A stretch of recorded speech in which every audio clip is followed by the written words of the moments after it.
Right, we're recording. I've not got my bottle yet. Ugh. Oh, this is quite illegal. Illegal start, everybody. You're the one driving. You still have to. What is so I'd get done? Yep, you're the one that gets done. See the selfish experience It is now. massively. You know what? I'm glad he's leaving.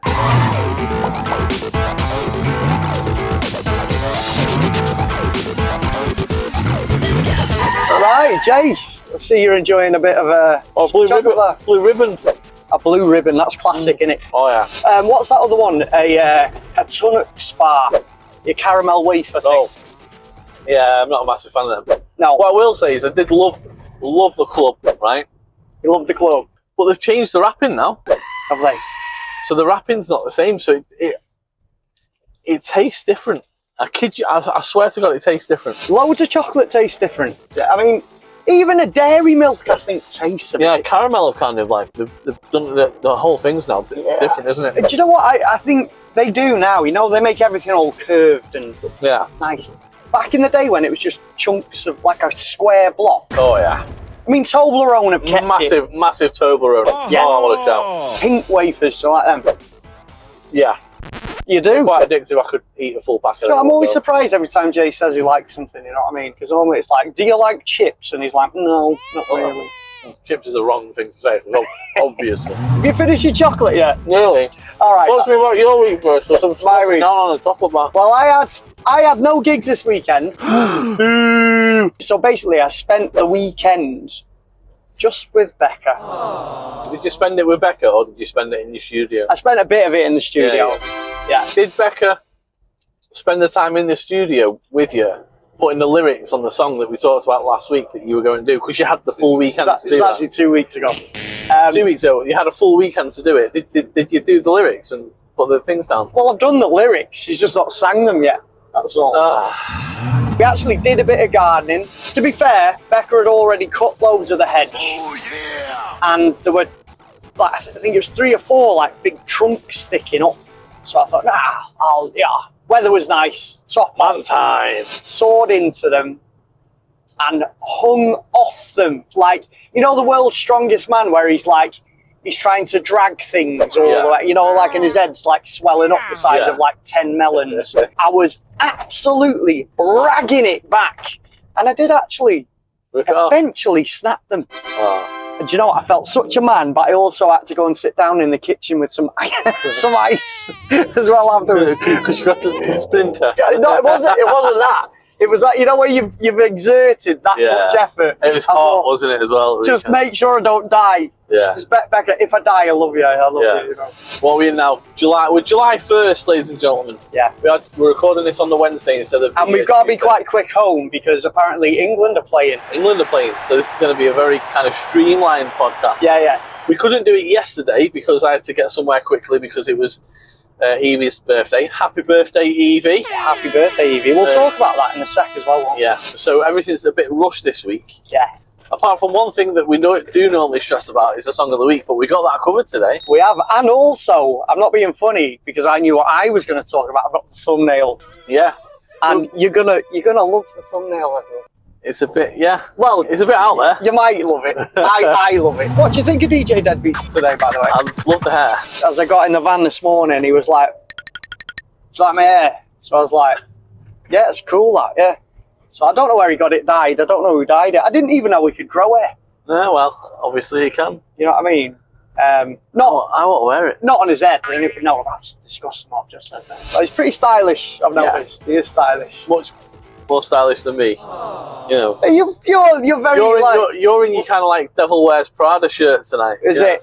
It's very red, very devil-like, you know. You're the devil on his shoulder, I'm the angel on this shoulder. That's good. It's either that or I'm going to work at Butlins or something.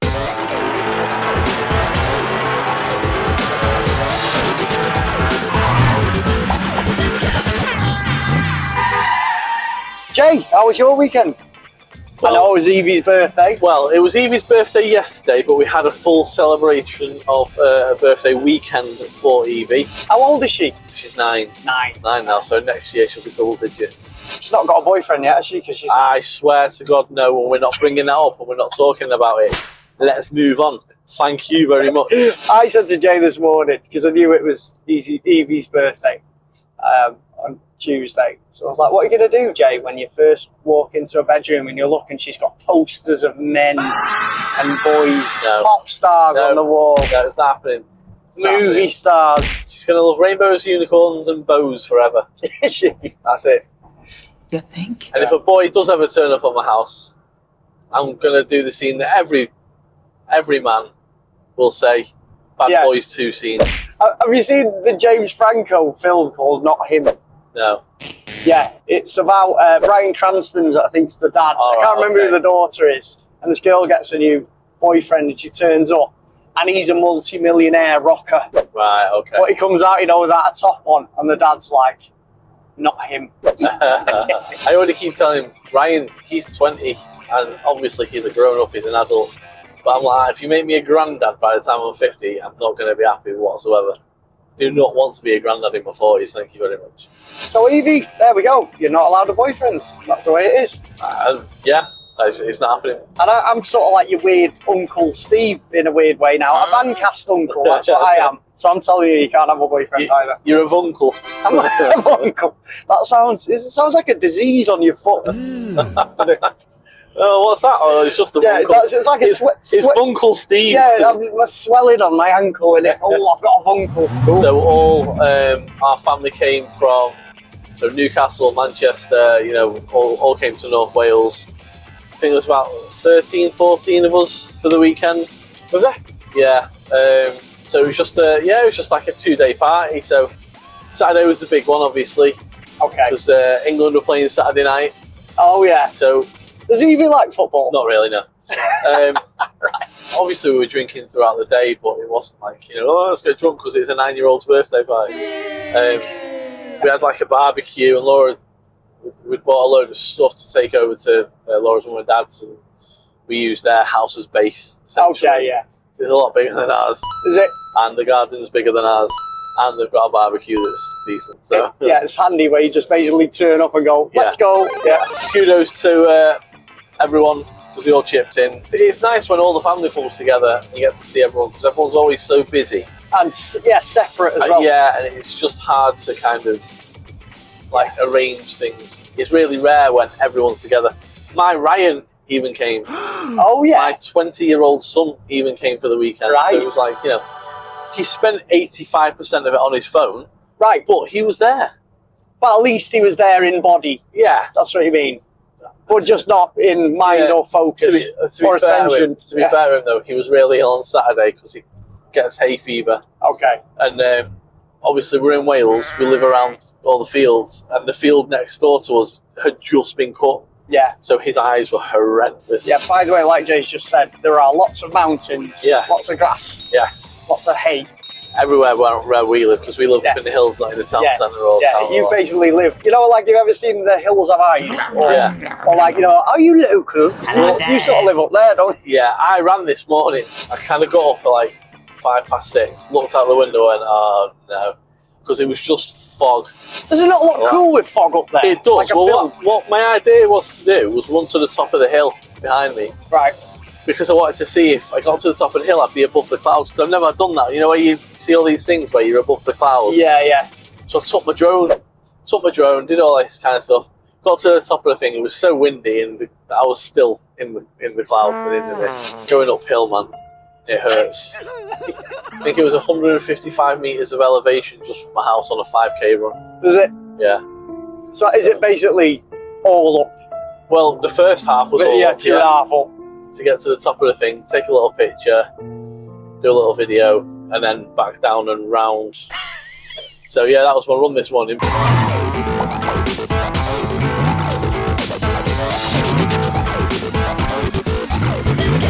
Well, Jay. Well, Stephen. I'm going to talk about the thing that I'm excited to talk about. Now, he's really excited to talk about this. It's currently Wednesday. Yes. When I say we, Steve's been already talking about it for 2 days. You've got a new obsession. Yes. It isn't Interstellar. But no, and it's not even Noel Gallagher or Oasis. But it is music. I will give you 2 minutes to very quickly go through it. Right, the way this started off is last week I went round to our Lewis's Me and my brother Chris were there. And Lewis said, in midst of conversation, have you seen that French alien band? Daft Punk. Why are they supposed to be aliens, are they? Yeah. See, I didn't even know that. So, on his telly, he casts a video. And as soon as I saw the video, I thought, what the hell is this? Yeah. I mean, when you showed me the video, I was like, what? What is this? And it's this duo. And the duo, everyone, are called VANGINE de POITRINE. Alien time travellers. And they're both 333 years old. They don't speak English, but they've come to Earth because they love human music and hot dogs. I mean, that's the story. It's so f***ing weird. It's very weird. Monday, Steve was telling me about it. Yeah. I listened to a bit of the music, and then yesterday was also going about it, and then today, obviously, I've heard more about it this morning. Yeah. Right? But actually, the technicality of the music is really good. So, when Lewis showed us, my initial reaction was, after about 30 seconds, me and Chris looked at Lewis and went, are you joking, Lewis? Is this actually good? And then I just disregarded it all weekend. It would been looping in my head. So I watched their video in full. And as you're watching it, you go through like a process. You do the initial, what the hell is this? Then it goes, nice. Actually, they really can play. Yeah. And then you go, what's he doing with his pedals, with his feet? Hang on, how's the drummer staying in time with that? Hang on, listen to that riff. Yeah. Oh, play it again, play it. Hang on, the guitar's got like 1,000,000 frets. So it's called microtonal playing. Basically, what microtonal means, if you had piano keys, 2 piano keys, which is like the sound of Jaws in it, it's the tone between in that. The middle, yeah. They've gone absolutely gigantic. They're like 1.2 million followers. Every musician who makes any type of video or YouTube thing or whatever, all of them are talking about this band. And basically, the reason they're talking is not only the technicality and the riffage that they play, it's the fact that it's all real and it's all live.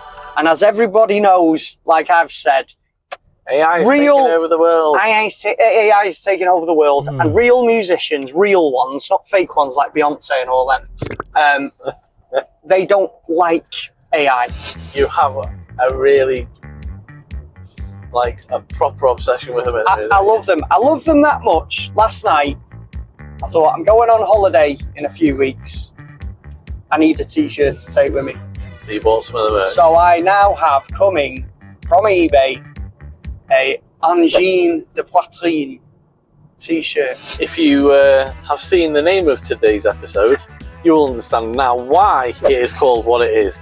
I didn't even have a say in it. We've not even recorded the episode yet, and he's already gone, I've done the thumbnail and I know exactly what this episode is going to be called. They're called VANGINE de POITRINE or whatever. It's called VANGINE, but VANGINE sounds a bit like a dirty word. Yes. But it's not. When I read it, I thought, what are you put? Oh, right, okay. That was VANGINE. It's not the other thing. Not the other one. So, VANGINE de POITRINE. VANGINE de POITRINE. Rock on. There we go, Jeff. There's your I finally got it out. There's your obsession. You can't talk to me about them now for the rest of the week. I found a new remix of them today, by the way.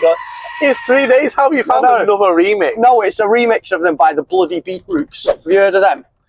No, mate. Have you not? The Bloody Beetroots? No. Oh, they're a great act. They're like a DJ producer act thing. Okay. Bloody Beetroots remix of Fabian or something the song's called. Absolutely amazing. I'll show it you later. I'll play it you tomorrow on the Yeah.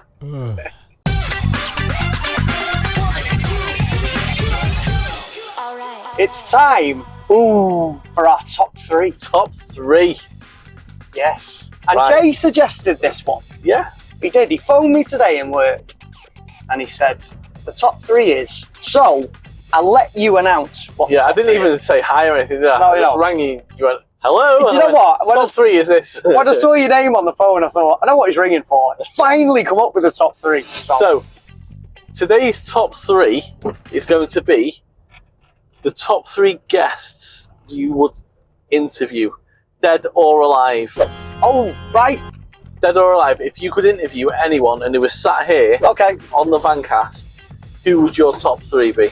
Are they dead at the time you're interviewing them? So you've dug them up? Or? Well, no, obviously, just... Oh, right. Geez, you are like... Well, what about DJ Deadbeats? He feels out of place then if he's the only one that's really Well, dead. he's got a nice comfy place in the back anyway, hasn't he? Oh, so you're going to chuck our mate in the back? Did you hear this, DJ Deadbeats? Sorry, mate, but, guest is a guest. Well, he's dressed up, to show off today as well. Yeah. Anyway. Stephen. Jay. We are going to go with your number 3 first. Right, I'm going to have to start with music. Yeah. I could have picked all music. Yeah. But I'm not going to, because everyone would expect me to do that. This is such a hard top 3 for me. There are so many people I could pick. So, my top 3 is going to be a producer. Okay. Right? And the producer produced AC/DC, Def Leppard, nice. Bryan Adams, 50 other mega bands, and was also married to Shania Twain. All right, okay. Go on. So his name is Mutt Lange. Yeah, I know the name, but I don't know him. And the reason I'd want a conversation with him is, although I know all the acts that he's worked with, and you hear stories from the bands themselves about working with the genius that is Mutt Lange, there aren't any interviews with him. No. None. At all? None. You cannot find interviews with Mutt Lange on the internet anywhere. He's a private person.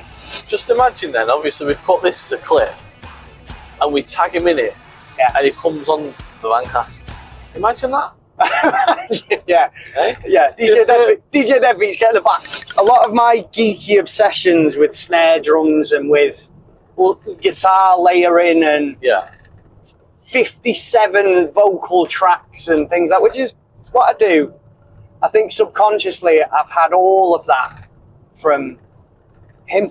He's known for being an utter perfectionist, overly the top. Apparently it took Def Leppard when they were recording their whatever huge album it was with Pour Some Sugar on Me and all them. I think it's called Hysteria. They made the guitarist play every string one at a time on every chord. Really? So it was perfect. Testing out the snare drums for the Shania Twain Come On Over album, which was her massive initial album.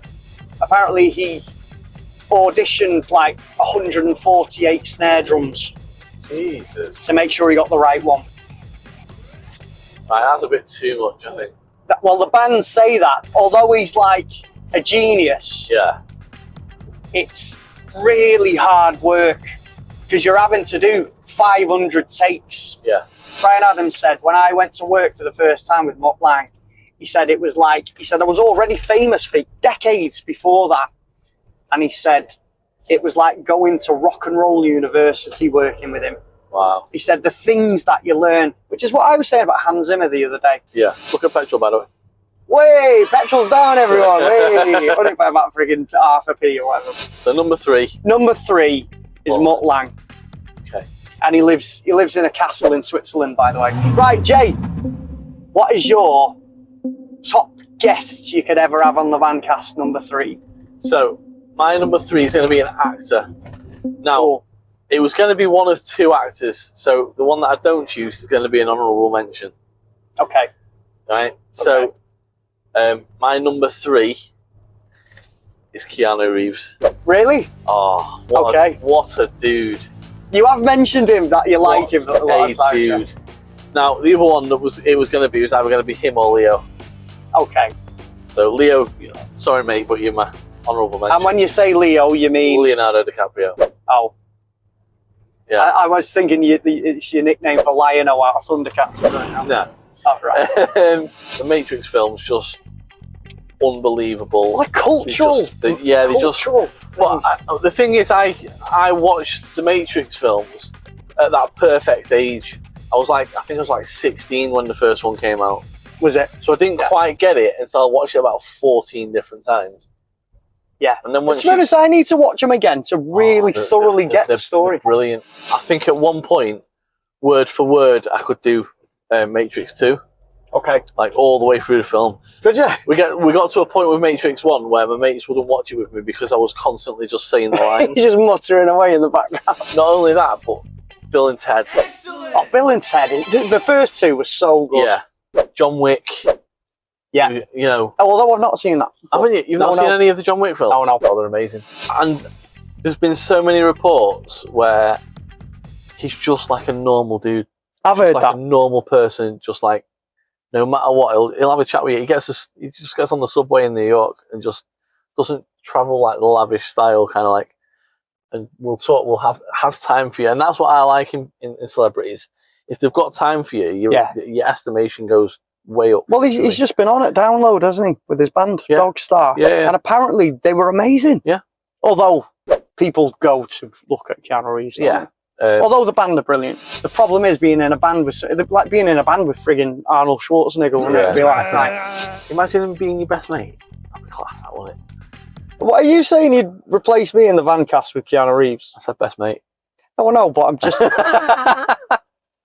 DJ Boner, me and you are getting proper slagged off today. Oh, I'm in one of those moods, mate, sorry. So yeah, Keanu Reeves, my number 3. Cool. Stephen, Jay. your number 2. Right, Jay, my number 2 is very controversial, who I would want a conversation with in the van. All right, okay. I think you might have a guess who it could be. Is it a Gallagher brother? No. That was more very controversial. Oh, God, it's not going to be Trump, is it? It's Donald Trump. Oh. I tell you what it is. Excuse me while I exit this vehicle. No. Listen. Go on. It's the conversation. Everyone has the viewpoint of Donald Trump and everyone's got their opinion on Donald Trump, which is justified in the way he acts and what he does and what he says. And you've got two sides of what people think. And me and Jay have had sort of conversations about this because we don't like going on about politics, on this. It's not about politics. What I'm saying is, I would like to sit there if he was being genuine and just have a conversation with him to see actually what he's like. Not ex-Donald Trump and not slagging off the media Donald Trump. Not the one in front of the camera, just not that. Sat on a couch. The guy that he's got his grandkids and he's got his, because that is the way it is. I mean, and he will have stories as well. Yeah. Because he's been famous forever. He was in Home Alone 2, wasn't he? In Home Alone 2, he had the original Apprentice. It'd be more to do with like an insight. Yeah. It would be because of that. People might not like it, but I bet people will be interested in what he's got to say. No, I get that. You'd have to think of particular questions. So, anyway, short one there, but my number 2 would be Donald Trump. Right, Jay, what is your top 3 anybody you could have a conversation with? Number 2. So I'm going to be the first person to say a musician, I think. Right. Well, Mutt Lange's a musician. Yeah, but like you mean known for being a performer. I was named after this person. Okay. He is a Beatle. He's a Beatle. It is Sir James Paul McCartney. Now, I bet you didn't know his real name was James. Hang on, James? Who's James out of the Beatles? Well, my mother named me James Paul after him. I grew up with the Beatles and I grew up with the music and I just loved the music. And I've always I've never been able to afford it. I've never been in the kind of process of being able to go and see Paul McCartney live. But I would love to go and see Paul McCartney live. To say you've been? Yeah. I've seen a lot of bands that I want to see, but I think Paul McCartney is one of the 2 or 3 artists that I haven't seen that I would love to see. He's obviously getting on a bit now. Yeah. Might not have much left in him, but I think he's just released a new single. So which will probably coincide with a tour, so you never know. Probably, yeah. And he was just a massive part of my upbringing. Well, the Beatles were a massive part of my upbringing. So, well, I think the Beatles, you got to think the Beatles, they came from the era of the 60s. Yeah. They were around in the 50s themselves. Yeah. And you're like, you lived through that thing that you look at on the telly and you go, oh, it's old-fashioned, all the Hollies and all them, the Kinks and all that type of thing, the Beach Boys. Yeah. And you're like, you were one of them. Yeah. You were one of them. Music wouldn't be music now if it wasn't for the Beatles and the way that they changed it. No, not commercial music. No. Not at There all. definitely wouldn't be Angine, the Poitrine if it wasn't. The Beatles. Yeah, there wouldn't be aliens from the planet Zod or whatever. No. You know? How cool would it be to just sit next to Paul McCartney and just have a conversation? I'd just love to hear the stories. It's going to be class, wouldn't it? Yeah. So, yeah, my number 2, Paul McCartney. Yeah, bugger off, James Corden. We want him in here. Yeah. Let's get Paul McCartney VANCAST on the karaoke. show. So, Stephen, Jay. it is that time. Let me just check my mic. They put it on, didn't they? Yeah, it's on. Way! Round of applause, everyone. Thank you very much. Thank you very much. Stephen, Jay. we are at that point now where we ask you what is your number 1. Right. I was going to pick Kid Rock.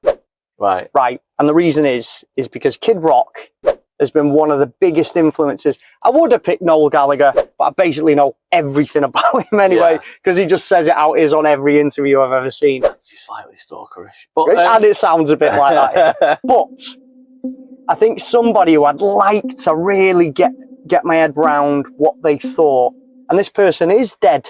Oh, is he? Yeah, this one. I forgot he was dead, but he is. All right, okay. It's a director. Go on.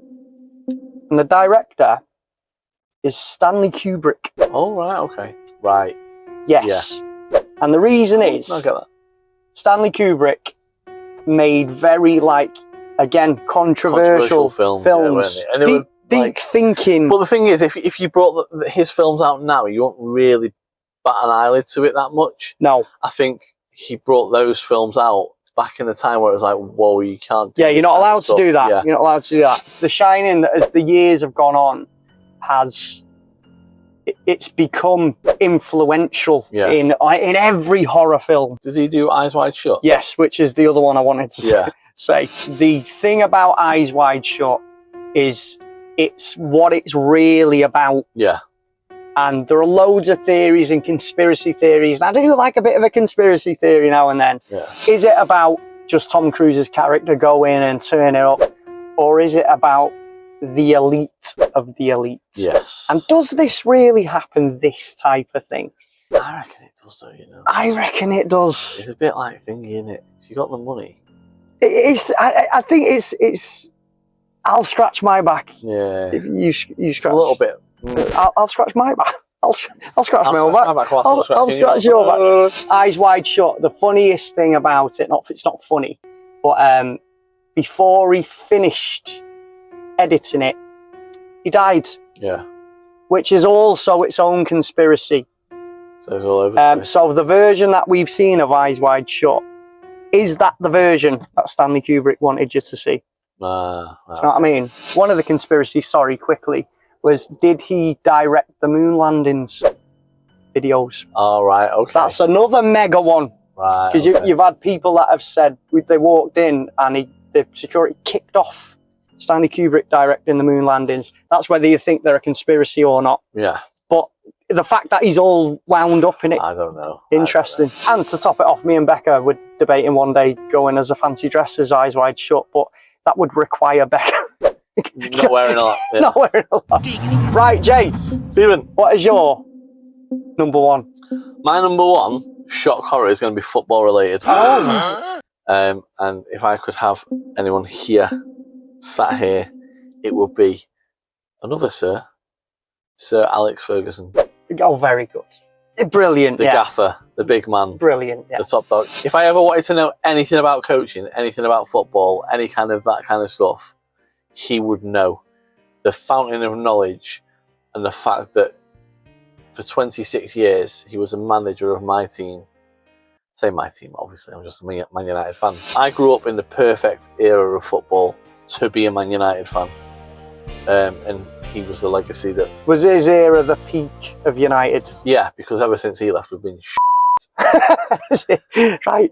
We've won a couple of trophies, but yeah, it'd just be so good just to pick his brain about so many different things. Yeah. And you hear all these stories, and it'd be really cool to hear stories from his side. To be honest, I'd even like a conversation with him.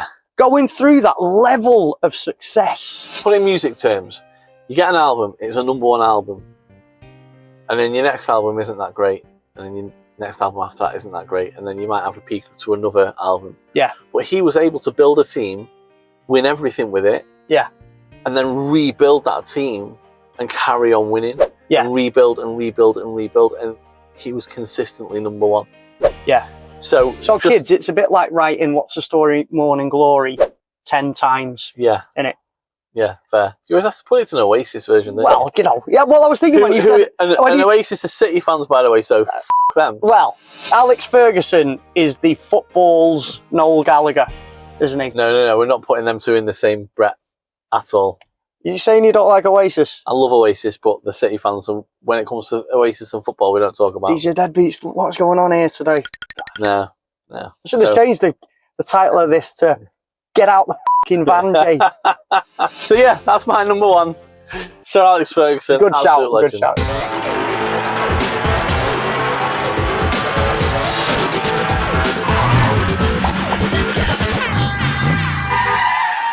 So that is the end of this week's VANCAST again. 555. 5-5. We didn't, not at one point did we go, everybody get up. Well, you've done it now, haven't you? If you're getting down, baby. As always, thank you for listening. Thank you for watching. Please do like, subscribe. We're actually getting a little bit more of a hit on Facebook and some socials. It's only taken us 5 seasons. Yeah, and a year. We've been doing this for a year. A year. In the grand scheme of things, that's not that long, really, is it? No, but you know, it's a lot of episodes. Just keep doing what you're doing. Follow, like, share, subscribe, everything else, all that kind of stuff. More importantly, have a bloody good weekend. Enjoy. Right, Jay, it's time for the Song of the Week. Song of the Week. So we've got our Artist of the Week this time, called Lindsay Liebro. She's all the way from the US of A. Yeah, another international artist, which is amazing. Can we just go, by the way, we've gone from Scotland to the US. Yeah, we're going international. Look at this. And also Quebec as well, innit? Because that's where the Alien Band are from. And Different Planet. What are they called again? They're called Angine de Poitrine. You're testing me there, aren't you? Yeah. Right, Lindsay Liebro, everyone. And this song is called Pretty Boy. Hey VANCAST, my name is Lindsay Liebro and I am a pop singer-songwriter, originally from Pittsburgh. I am also based in Nashville and I'm so excited to share my song, Pretty Boy, with you guys. This song was just so magical in the way that it came about, and I feel like this song is one of the first that really captures my day-to-day personality and my kind of wittiness and hopeful romanticness that I have about me. So I hope you guys like it. Pretty boy lives in the city, noise, always has followed him. Pretty boy doesn't admit he's coy when he's been suffering. Pretty boy plays with his pretty toys just to feel whole again. And pretty boy makes me so dizzy, oh, and I'm just falling in.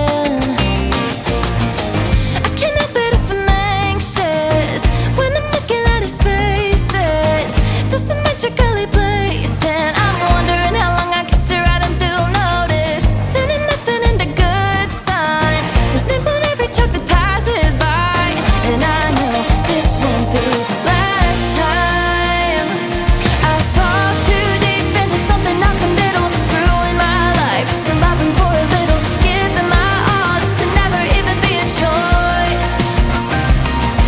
Stay up all night for a golly won't be making breaking my heart, but at least it's entertaining. He's one thing that I just can't avoid. I'm a sucker for a pretty boy. Pretty boy acts like he's busy joy.